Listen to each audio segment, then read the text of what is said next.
I can assure you that 90% of your thoughts are not yours. This is all just a game. Just relax and enjoy. Nothing is real.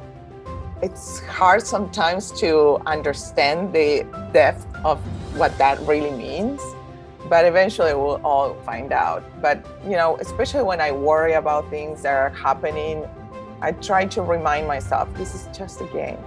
And yes, that's the way they communicate with everybody, with most of us, with thoughts. And many, many times we second guess those thoughts. I still do.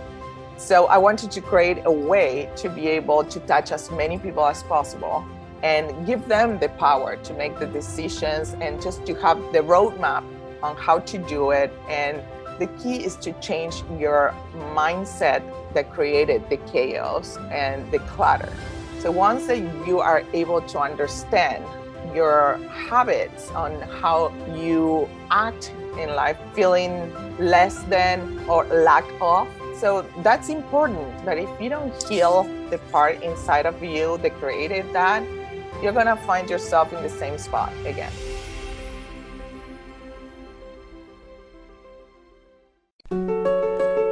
Welcome to the Awakening Entrepreneur Podcast. This show is for entrepreneurs that have chosen to define their life beyond the material. They have followed their soul on a hero's journey towards the mystery of the spiritual. I'm your host, Garrett Ng. Each episode will be learning from awakened entrepreneurs and spiritual thought leaders.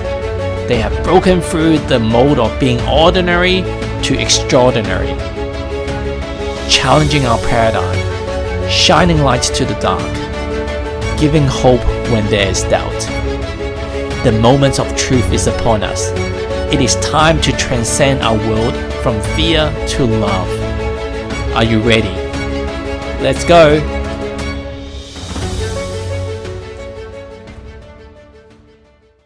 Welcome to another week of Awakening Entrepreneur Podcast.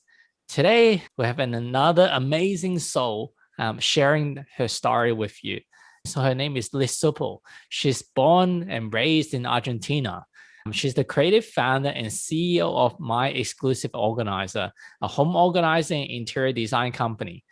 And what I love about her, she's got a nickname. It's called Mary Freakin Poppins. It's that magical being who delivers freedom and inspiration throughout the inception of beautiful, inspiring spaces.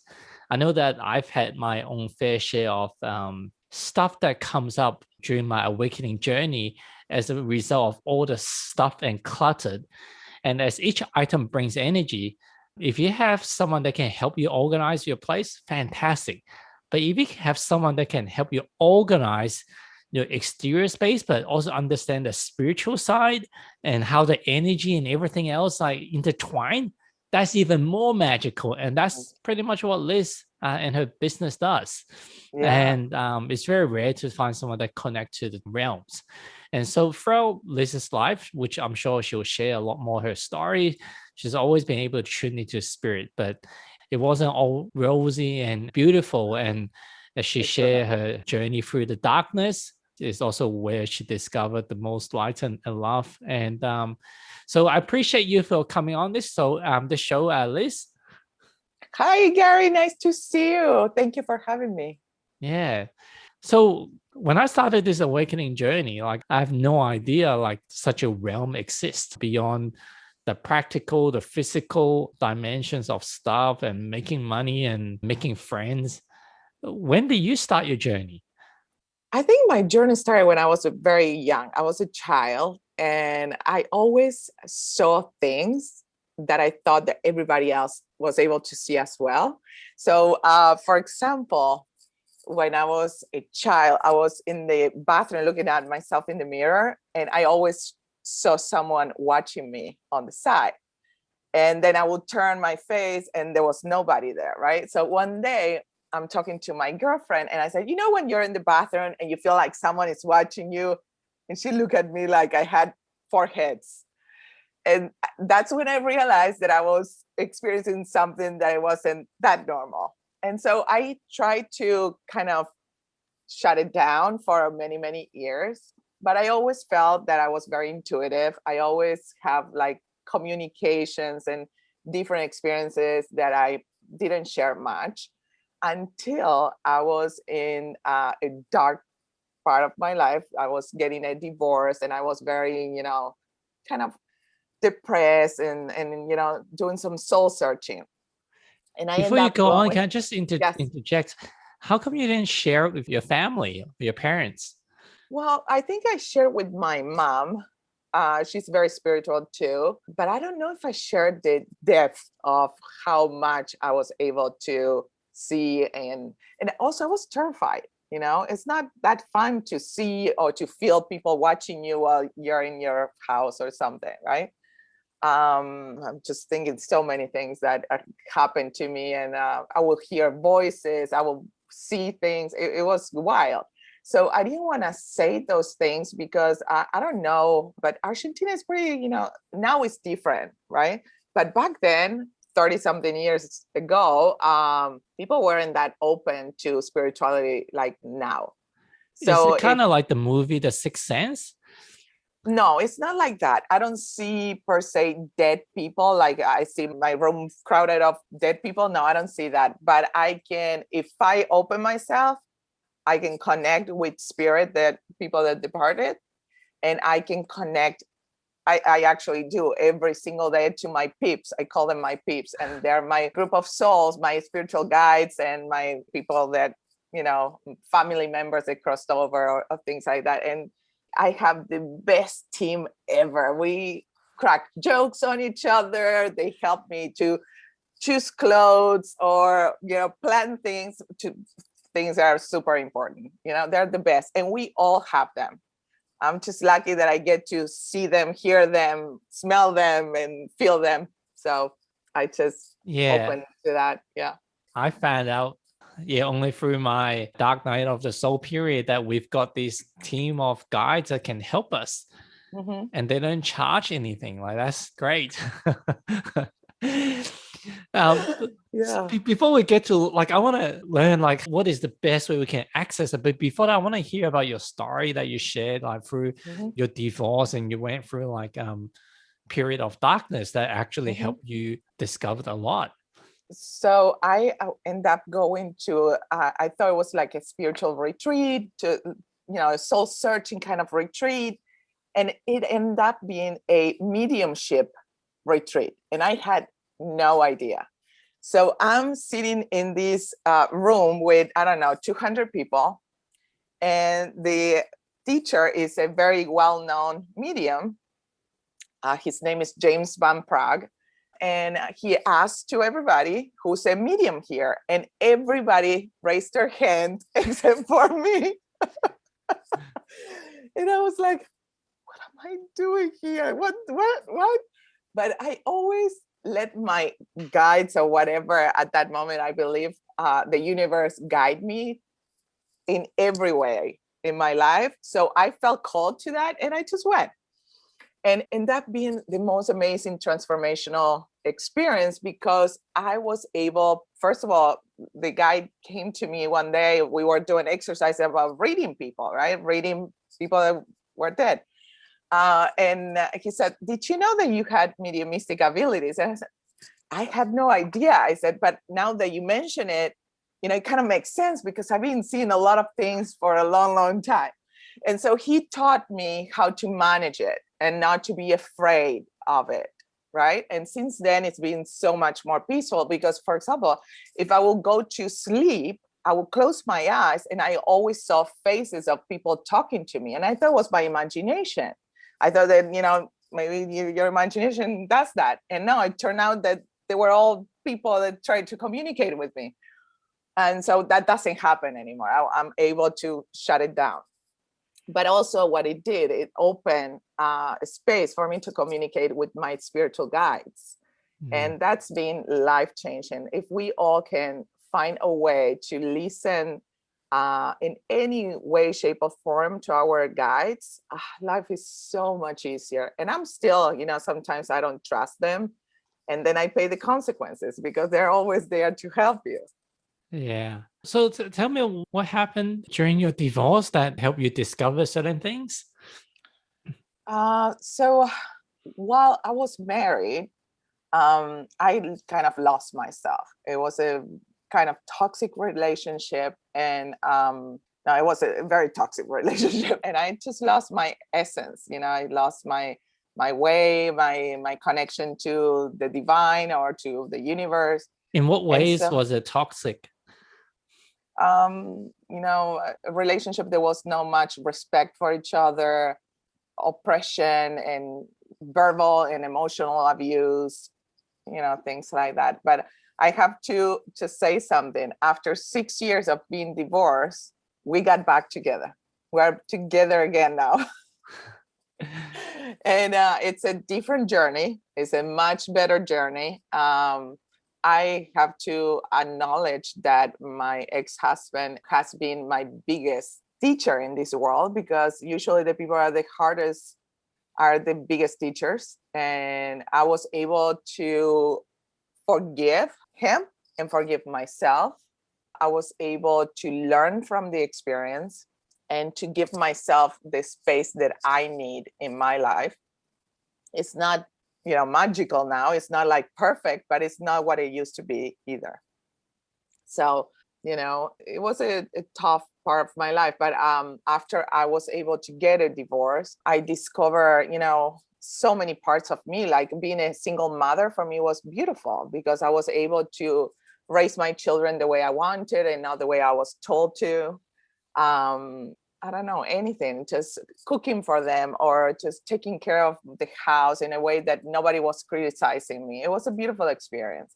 And also, I was able to flourish again. And I started my company. That's how my company started, because I needed to work to support my children and still be at home when they came from school. They were pretty young. They were like, I have twins. They were, I think, 7, and the youngest was 6.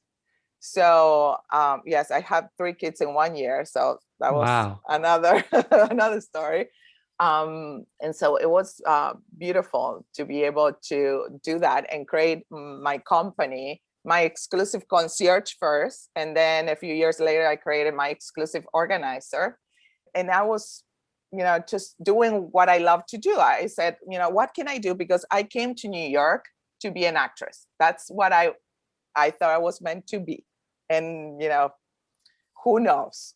But I wanted to do something that will bring me money right away so I can support my children and be home when they came from school. And so that's how everything started, and everything happened, organically. And I started to grow my business and grow my business. And one day I realized that I was just, unifying both things, the organization and the interior design with the spirituality. Every time before I went to a client, I asked the universe to use me for the highest purpose for both of us. I will send love to my clients, and magical things started to happen. People always opened up to me, and we started organizing their home or decorating their home. I noticed that something was changing in their energy, in their way of expressing themselves, in the way of owning who they were meant to be. And one time I was with one of my favorite clients, and we were organizing first her house, and then we end up decorating most of her house. And I remember back then she had an office in her basement and no windows. It was so like depressed, and she didn't believe in herself. She thought that she didn't deserve anything better than that, right? And so we chose another area of her house, a winter patio or sunroom, and we transformed that whole room into her office. And when we started to do these kind of things, she started to own herself. And she has a PhD in therapy. She's a musician, she's a writer, she's a painter. She's freaking amazing, but she couldn't believe in herself. So that's when we started to see all her changes. One day we're having lunch, the two of us, and we're laughing. We're having champagne in the middle of the day, and it was amazing. We just came from buying art for her house, and I said to her, "You know what? I feel like I'm Mary Poppins, that I just go into someone's house and I started doing magic and things transform and their lives transform and they start to become who they're meant to be. They start to believe in themselves. And she says, yes. And then that's how Mary Freakin Poppins came up. A month or a week after that, I end up going to Tony Robbins' Business Mastery for the first time, first day at his event. And he chose me to do an exercise about what business are you really in. And so at the beginning, I said, I'm an organizer and interior designer. And everybody was like, we're not that interested. And so I said, oh, really? Okay. So Tony is 6'7". And I'm standing there. I start yelling at him, I'm Mary Freakin Poppins, and I will change your life. And the whole crowd, 5,000 people screaming. It was amazing. And that's how Mary Freakin Poppins was born. That's amazing. What do you think are some of the most common blockages that prevents people from getting organized in their home? Well, I think that things are energy, like you said before. And many times people are attached to their things because they're afraid that if they let them go, they will let go of memories, they will let go of something that they're attached to. And they don't realize the freedom that exists when you are able to let go of things, let go of that stagnant energy that is stuck, right? And make room, not just when you make room with things, you're making room for experiences, you're making room for love, for things that are not flowing in your life. But as soon as they start to open up and allow that change to happen, they feel right away lighter, more inspired, more empowered. So there's a lot of shame and fear attached to clutter or disorganization. So I think that that's basically what it is. And people don't know where to start. Well, that's the first time I've heard it in how you described it. Is we often talk about surrender in this awakening journey, but it's like even each item in itself, when you've got the emotional attachment to it, you have to surrender, like, not say like just give away all your items, but that item, are you holding on to because your ego wants to hold on to it? Is actually a calling for you to surrender and just let go.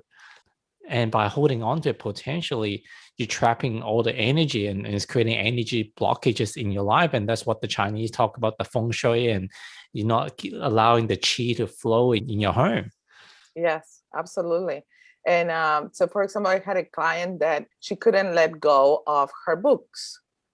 And so we were in her office and she had this big bookshelf full of books. And she says, Lis, you can help me with whatever you want, but don't touch my books. And I said, no problem. I'm not touching your books. I said, you are. And I said, I have no problem that you keep every single book, but we're going to take them all out and you're going to grab each one of them and you're going to tell me why you're deciding today to keep them. And that's it. No problem. No judgment. It's your house.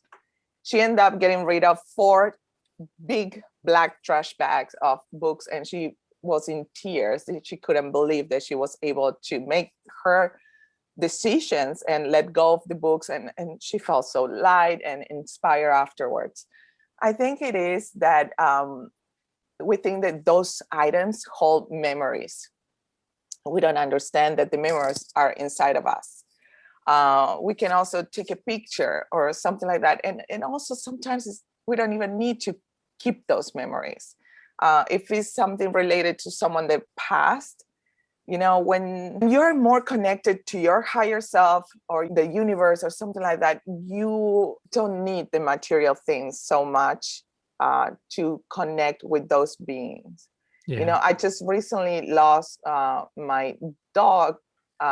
My doctor, I call it daughter because it's a dog, but she was like my daughter.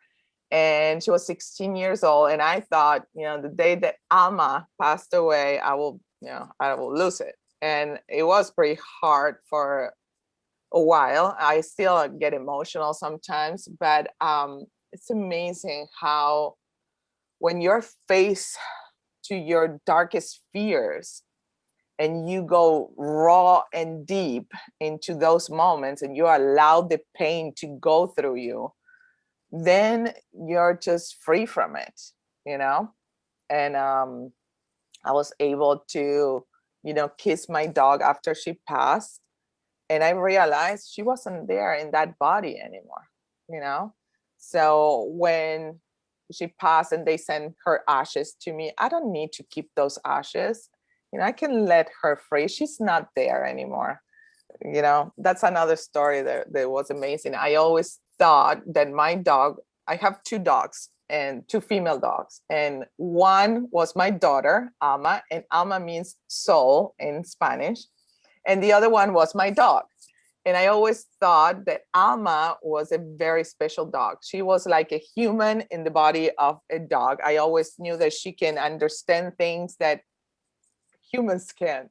And so after she passed, I did a ceremony at the beach. I let go of her ashes and I went into a meditation and I asked to speak to the soul of Alma. And this female angel shows up, it pops up and says, I'm Alma. And I said, what do you mean? You're an angel? And she says, yes, I incarnated to help you go through tough times in your life. And I said, I always knew that you were special, but I never thought you were even more evolved than I was, And she said, it doesn't matter. One day you're going to understand everything. And it was so amazing to be able to see this and hear this. And that's beautiful. Yeah. What do you understand is the differences between souls, spirits, and angels? Okay, so we all have souls. Well, I just got a download that there's beings in this world that might not have soulless soul. Yeah, that's weird. Anyway, spirits are people that used to be in human form and they're no longer. And after we die, we go back to the spirit world. And angels usually are never incarnated. There's some exception, but usually they're never incarnated. And then there's a group of souls and masters that they don't incarnate and they're really, really evolved, that they're to help us. And then we have a group of souls, spirit, angels that are always helping us. We're like a team. And then we incarnate with different souls in different bodies in different lifetimes. And we take different relationships. So for example, I did a past life regression to see where my travels started with my husband. And it started in many, many lifetimes ago. He was my father and I was his daughter. We were Asian and we lived in a village. So they show me everything and the relationship between that lifetime and this lifetime. And the relationship was that back then and now the soul, my husband's soul, doesn't know how to love me in a healthy way. And after that, I was able to get a divorce. A week later, something clicked on me. I was trying to get a divorce for 8 years and I couldn't make the change. And after seeing that, it was like something clicked in me and I was able to, make the decision. You sound, your relationship with your ex-husband sounds like a twin flame type of relationship that they say. What is that? What's a twin flame? Yeah, the first time I read it, so what? But then through the description, it just sounded like that's what I had to go through. So you often hear of soulmates. Mm-hmm. It's like they kind of like on this journey together. Twin flames are kind of the same, but it's almost like the opposite at some extent. They're extremely intense, all designed for the quickest path for awakening, to help each other awaken. Not to be all lovey-dovey and hold hands and sit on the beach. You can have that, but it's to, like what you said, aggravate each other, like the ego, for that to collapse so you can see past the mask, the facade, and start to see through the veils of forgetting and go, wow, like this is what life is really about. And so you often have They call it sometimes a chaser and a runner, and you split up, and then sometimes you don't get back together, but sometimes you do. Sometimes you get back as friends, sometimes you get back as romantic partners, but it's always quite intense. Yeah. I personally believe that we have many soulmates. And it's not just a love relationship, meaning a husband and wife or partners. It can be with your mother, it can be with your son, it can be with your dog. Your best Soulmates friend as well, means yeah. a connection at a soul level. Um, and yes, definitely doesn't mean that it's all lovey-dovey. It means that you are just partners in life and you chose each other to learn certain lessons. Yeah. So tell me, like, what was one of your first experiences with your team of spirits guides, and how were you able to? What was it like connecting to it the first time? Because I can remember, like, the first time I heard on YouTube somewhere that we have spirits guides, and I asked a question that's been troubling me for some time, and in the middle of the night, I woke up like thinking of someone's name that popped up, never talked to, never messaged privately. And the next morning I messaged that person, and like the exact person of thousands of people I know that I could not find as someone that is more suited to serve me and help me answer that question at the time. And I'll always remember that, like, kind of like the first experience that I've had. And so, yeah, what was your first I don't realization? remember my first. I can tell you some that were very clear, very definitely, because probably I've been hearing them for ever. So I don't remember exactly the first one. But I remember one time I was a teenager and I was coming home. It was, I don't know if it was too late, but it was dark outside. I was in a cab and I get off of the cab and I was in Argentina and I see someone walking like 200, 300 feet away from me.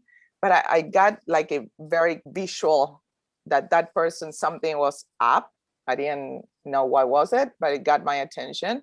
I got off of the cab and I'm about to enter my building and I hear a voice so loud in my ear that says, "Get in now, get in now, get in now, get in now, get in now," like that. And I was like with the keys and I didn't know what the fuck was happening. I'm sorry, I just cursed. And I'm opening the door. I pushed the door and the voice wouldn't stop. And I closed the door and the guy was right in front of me. And I was terrified. And the guy says, "Can you open the door for me?" And I go, "No." And I just turned around, left, and I was shaking. So like that, I had several experiences, but that was insane how loud and clear it was. Yeah, I remember reading I think it's John Edwards, one of his books, and it's the first medium book that I've picked up. And he explaining that we've all got this A team of spirits guides, exactly what you just described. And at the end of the first chapter, it says, close your eyes and think where your spirits guide actually have came to help you in your life. And one of the first moment that it came up is when I first saw my wife, like my first time I met her. And the first thought that came to my mind is just someone that I could date, someone I could like spend time romantically with. It ticks the boxes. But then, like, when I closed my eyes, like, that thought came in. Who gave me that thought? Who's to say that of all the different people that I've met, like, that why did that thought came up with her but not with other people? You can see that she's got certain looks and certain things, but in that exercise I was pretty convinced that, wow, what if my whole life all these things that I think it was me, like Gary, the ego self, like that I did all this, I built my business, I found my wife and this, but I've been guided all along. And what you just Absolutely. said, like about closing the doors and like get in, like, what if the random thoughts that we get each day are from our guides guiding us to this point? I can assure you that 90% of your thoughts are not yours.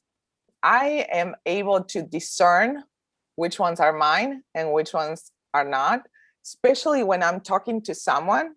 Sometimes I hear myself say things that as I'm saying them, I'm thinking, "Wow, that sounds amazing. Where did that come from?" Those are not my thoughts. But a message that I always get from them is that this is all just a game. Just relax and enjoy. Nothing is real. Nothing. And it's hard sometimes to understand the depth of what that really means, but eventually we'll all find out. But especially when I worry about things that are happening, I try to remind myself, this is just a game. This is Yeah. just a game. Yeah. And yes, they're constantly putting thoughts. That's the way they communicate with everybody, with most of us, right? With thoughts. And many times we second guess those thoughts. I still do, when you feel that you have to do A instead of B, and you say, no, I'm gonna do B, and you hear, no, do A. That's them. They're trying to help you, but we still, have some learning to do. So the thoughts, apart from coming from our spirits guides, where else do you think it comes from? Well, we are independent as well. So it can come from ego, like you said. Yeah, that's a good question. I think it's either it comes from them just helping us, guiding us. It comes from our ego, but also it comes from the collective, right? We channel the collective. So the way I can explain what God is, especially for people that don't believe in God. So first of all, God is not a person, doesn't have a human shape. So basically, it's like a huge energy, and we all are part of this energy. We are all part of God energy. And it's funny because recently I was doing a meditation, and someone shows up, and I go, oh, you're one of the masters. And it's funny how I'm able to know who's who. And I'm like, what does that even mean? You're one of the masters when I'm talking to them. The other day also I was doing breath work class, and someone pops up and tells me, I'm here to protect you. And I'm like, what do you mean protecting me? What's gonna happen? And they go, don't worry, everything is gonna be okay. I say, what, my kids, my husband is no. They're fine. You're gonna be fine. And I'm like, okay, whatever. So the next day I wake up and someone broke into my car and they stole everything. And I thought, okay, probably was this. And I feel, that's not it. And I'm like, oh, darn it. So I go to the beach. It was summer. I'm at the beach. I'm relaxing. And all of a sudden, I feel like it's time to go. And so I start packing things. And it's funny how you might think, oh, I'm tired. I want to go. But it's not you. It's them telling you it's time to go. So I grabbed my car, and I remember I was listening to Tony Robbins on a podcast or something. And all of a sudden I'm driving home, and I take a different road, and I see a lot of smoke coming from a house. And the cars were driving past and nobody was stopping. And I stopped, and I saw the house was catching on fire on the side. And I got off. I started calling 911 right away. I started to scream at the people to get out of the house. The fire department came. I was shaking, and I realized that's what they meant, because it was what was catching on fire was an engine. And I thought, okay, this engine is gonna explode, and this is it. I'm dying. And I remember then and there, you're gonna be fine. And that was it. That was what they meant. And I love those stories. That I'm able to hear them and help in some way. Awesome. So can you share some of the hacks or the tips that you can give us in how do you build a home for yourself or for your clients that brings the right energy, the right chi, and the right organizing? So the first thing is let go. That's the first thing. I call it editing your house instead of purging, so people don't feel so strongly about it. And just to be able, start small. You don't have to go and do your whole house at once. Just feel comfortable with yourself. If you can work with another person, can be a friend or can be a professional, that will be great, because we can help much more. It's like having a trainer to go to the gym. Do you really need a trainer to go to a gym? No, But if you have a trainer, you're most likely that you're going to succeed or get to the next level. The same is with a professional organizer or an interior designer. And actually, I'm creating an online course called Organize Like a Pro, and it's launching this week. So I will share the link with you so you can share with everybody, because what I realized is that I'm just one person and I cannot work with all the people that probably need me. So I wanted to create a way to be able to touch as many people as possible and give them the power to make the decisions and just to have the roadmap on how to do it. And the key is to change your mindset that created the chaos and the clutter. So once that you are able to understand your habits on how you act in life, like for example, when you're stressed out, some people eat, some people shop. Are you a shopper? Do you buy just out of feeling less than or lack of? So that's important, because you can organize your house and create amazing systems, but if you don't heal the part inside of you that created that, you're going to find yourself in the same spot again. And then there's, techniques and systems to help. Everything that you have in your house should have a home. So when you use it, it goes back into its home. And if there's not a home, it means that something has to go. Everything has to have a home, and everything is so much easier when it's that way. Mm. And what if they say, oh, I need this because of this reason, and this other item just in case in the future? And when that happens, usually there's 3 questions that I ask them. One is, if it wasn't on sale, would you buy it again today? And if it wasn't because of how expensive or cheap or whatever it was, would you buy it again today? Then when was the last time you used it? And the third one is, does it really bring you joy to use this item? Or is it attached to, like, for example, if it's clothing and doesn't fit you and it hasn't fit you for years and years, how does it really make you feel to have this piece of clothing that is always reminding you that you're not doing what you were supposed to do? Is there any other way that you can achieve that? And at the same time, there's some things that you want to keep, that I'm all for it. I'm not a minimalist, but just keep what you can fit in your house. In America, we are in a terrible pandemic of shopaholism. People buy and buy and buy and buy and buy. It's time to simplify it a little bit and have better experiences instead of things. yeah, I've been in marketing for pretty much my whole life. And one of the things is using fear to drive people, that either to the conscious mind or to the subconscious, that unless you have this item, you are not enough. All the popular people, celebrity, they're holding this item, they're driving this car, they're using these items. All the people that looks healthy and good, they're having this. So unless you're using this, you're not enough. And that's why, like, even unconsciously or subconsciously, like, people may not be aware that what you say they're holding on to is like, well, I need to be enough. It may seem like it's logic, or it's only logical because on TV and everyone else is using it or wearing it. But once you start to evolve and I guess transcend your consciousness, like, you start to see beyond the veils that, hey, you know what?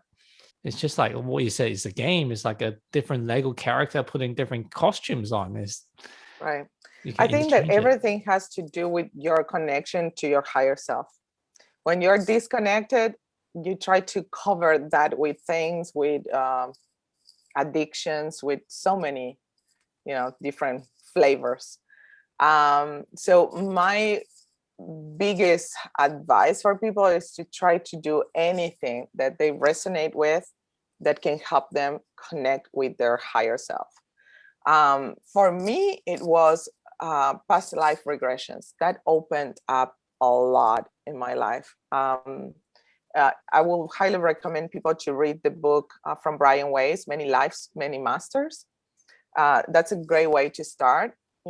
For me, it's easier than for other people because I always believe in reincarnation. I always knew that this was just another life.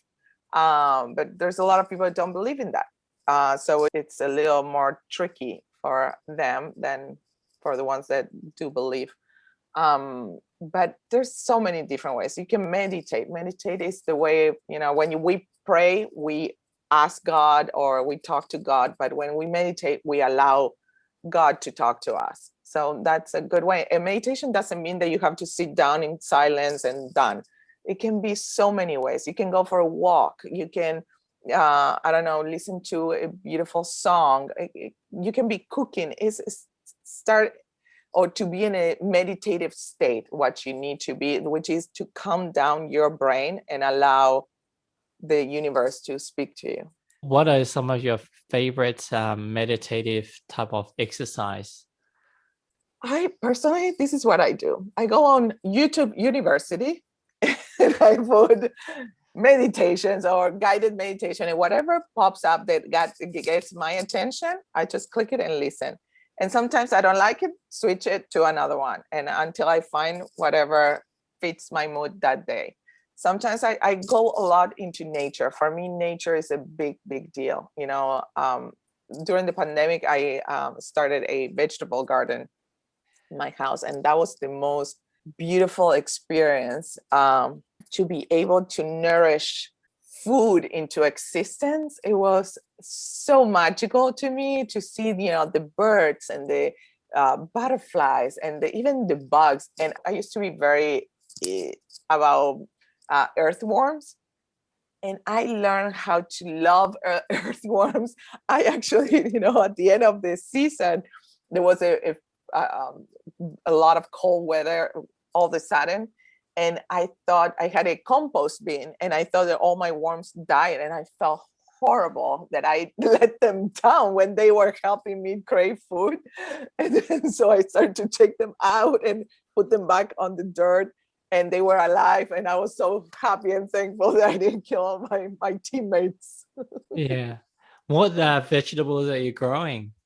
Well, I grew like 25 different vegetables, so a lot, from cucumbers, peppers, onions, potatoes, strawberries, herbs, you name it, I grew it. It was This is a substantial home garden. Yes, I loved it. Yeah, I started doing that like during the awakening journey, and gardening is like probably one of the furthest thing that in my prior life as an entrepreneur that I would wish to do. Is like, it's so not my thing, but I had no idea why I was gravitating towards it. And it started with a small patch, and it grew bigger, and I dug up more grass, and then bigger patch and a bigger patch, and it just keeps growing. Yeah, and how magical it is that it takes just water and maybe a little bit of, good soil. That's it. And they grew and grew and grew. It's amazing. And it was so funny because it started to snow not too long ago. And I was feeding still the birds because I felt like a mama bird. And the squirrels, I've been fighting with the squirrels the whole summer. They will eat all the food and all my plants and stuff. So I will feed the squirrels on one side and the birds on another side. And all of a sudden, it was snow on the ground. And I see a weird squirrel. And I look, it was a rat this big eating the food. And I said, okay, I'm done. But it was a really cute rat. Wow. Yeah, I was wondering that, like, because I've started to like the earthworm as well, but I haven't gotten to love the cockroaches and the flies Oh, yet. yeah, no, that's not happening. Yes. Yeah. We So have a limit. I guess to kind of like bring this podcast towards the conclusion, like, what do you believe the purpose of this game is? Like you say, like, this life is like a game, like your spirits guys have consistently shared with you. Like, what do you think is the purpose of this game of life? I'm sure that there's many purposes. My mission in this world, I discover, is to help people understand that we didn't come here to suffer. There might be pain at times and suffering experiences, but we don't have to be attached to the suffering for a long time. We just got to experience it, learn, and move on. And that we really can enjoy life. And that's my purpose, is to help people channel their Mary Freakin Poppins, that magical being that allows you to connect to the magic inside of you, and become who you're really meant to be, and not just to play small, but to live your life to the fullest, whatever that means to you. Yeah. And if someone's listening to this and they're going through like dark times and they say, Liz, it's easy for you to say now that your life seems to be sorted, your business going well, but I'm going through like shit right now. Like, so. Oh, I can tell you, my life is not flowers and lilies right now. By no means. My business got hit really hard during the pandemic. We lost like 95% of our sales.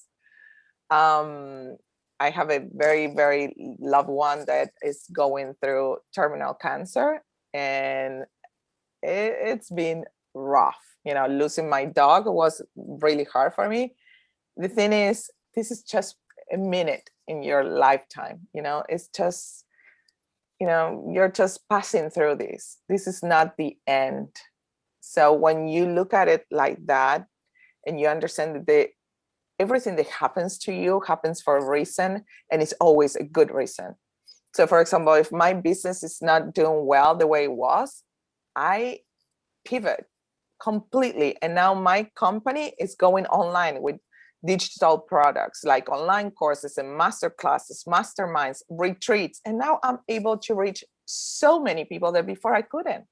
I finally am opening to my spiritual journey. Before I felt embarrassed or fear of being judged or people not understanding what I was saying. Now I'm like channeling, through me, whatever message it needs to be shared. And I can feel that I'm gonna touch so many lives and I'm gonna help so many people that, all that is so much worth it. Like right now I'm talking to you and I feel the energy going through me, and sometimes I get a little dizzy because it's just going. So this is not about me at all. I'm just the catalyst to their message, whatever it is.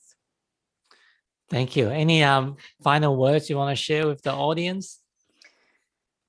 Just chill the fuck down and enjoy life, whatever it is. Just always find the silver lining. Everything that happens for you and not to you, like Tony says. And that's very true. Even sometimes when you feel lost, that's okay too. Sometimes, you need to feel lost and you need to go through pain so you know exactly what you really want. Because if, bad things doesn't happen to you, how do you know what you really want? You need to know what you don't want to know what you really want.